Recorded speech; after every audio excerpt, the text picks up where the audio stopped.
Olá pessoal do 7º ano da Rede Municipal de Ensino de Picos, tudo bem com vocês? Aqui quem fala é o professor Rubens Leal da disciplina de História. Gostaria de convidá-los a assistir a nossa aula de número 25, sob o título Africanos no Brasil, que você poderá acompanhar no seu livro didático a partir da página de número 177. Vamos nessa então? Então pessoal, primeiro mito que se tem sobre esse conteúdo é que só começou a escravidão dos africanos quando eles foram trazidos para o comércio de negros aqui para os engenhos de açúcar. Isso não é verdade. Na verdade, no continente africano, antes mesmo da chegada dos portugueses, antes mesmo da descoberta do Brasil, da conquista portuguesa na América, já haviam alguns tipos de escravidão no continente africano. Já haviam escravos por guerra, que eram tribos que eram conquistadas por outras tribos rivais. Tribos superiores militarmente invadiam e conquistavam tribos inferiores e terminavam escravizando esses negros. Já haviam negros por fome, que eram negros que não tinham o que comer e trocavam o trabalho forçado por alimentação. Haviam os escravos pela punição judicial. Esses escravos pela punição judicial eram aqueles que eram punidos e condenados a trabalhar para outro. E haviam os escravos por penhora humana, que eram aqueles que deviam e não tinham como saldar suas dívidas, então eram escravizados a quem eles deviam e pagavam com trabalho o seu débito. Óbvio, com a chegada dos portugueses e o tráfico negreiro para o Brasil, o processo de lutas de escravidão se intensificou no continente africano, mas já existia. Quero que vocês saibam que os portugueses eles terminaram de certa forma estimulando mais guerras na África para que tribos superiores militarmente escravizassem as inferiores e trocassem com os portugueses. Geralmente os portugueses atracavam nos portos africanos com carregamentos de tabaco, rolos de fumo, e barris de aguardente que eram entregues aos chefes das tribos vitoriosas em troca de centenas de escravos conquistados por conflitos. Lembrando que essa guerra era associada ao tráfico do Atlântico. E esses negros eram trazidos como mercadorias dos navios negreiros.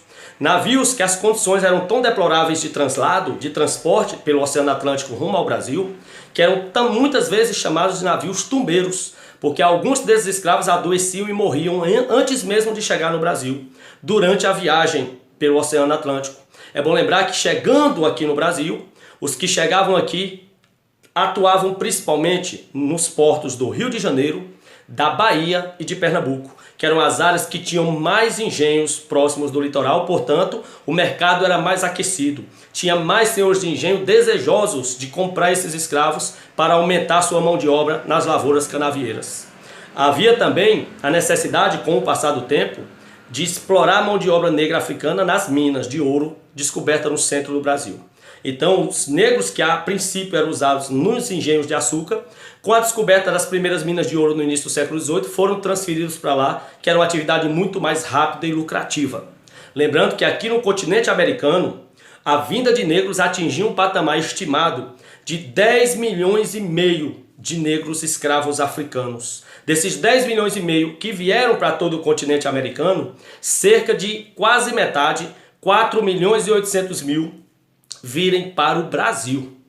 Desses que vieram para o Brasil, 25% eram da África Ocidental, ou seja, da costa oeste do continente africano. E outros 75%, que era a grande maioria, 75% vieram da região congo-angolana, que eram os bantus e os sudaneses, os dois principais grupos, as duas principais etnias negras que vieram para o Brasil, os bantus e os sudaneses, da região de onde hoje fica o Congo e Angola, nosso país irmão.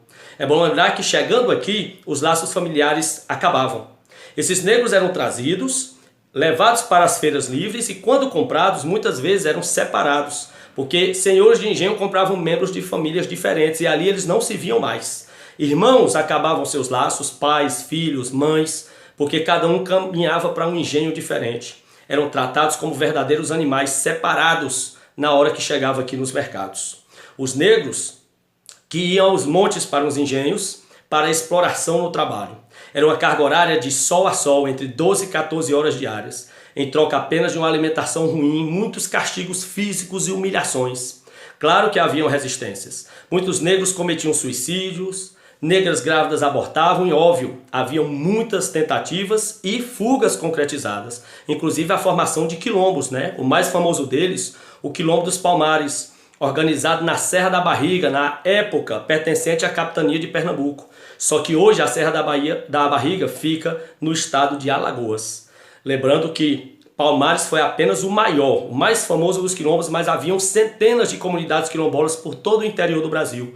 Geralmente esses quilombos ficavam em lugares difíceis, quase inacessíveis, justamente para dificultar que esses negros foragidos fossem encontrados. Lembrando também que os negros sofriam todo tipo de violência. Violações sexuais, negros que fugiam e eram recuperados sofriam castigos físicos para servir de exemplo para que outros não fugissem, ou seja, era uma vida de penúria, ao ponto dos padres jesuítas até associarem a humilhação dos negros à exploração com a saga de Jesus, com a paixão de Jesus, que foi chicoteado, afrontado, xingado, cuspido, tal qual os negros faziam assim.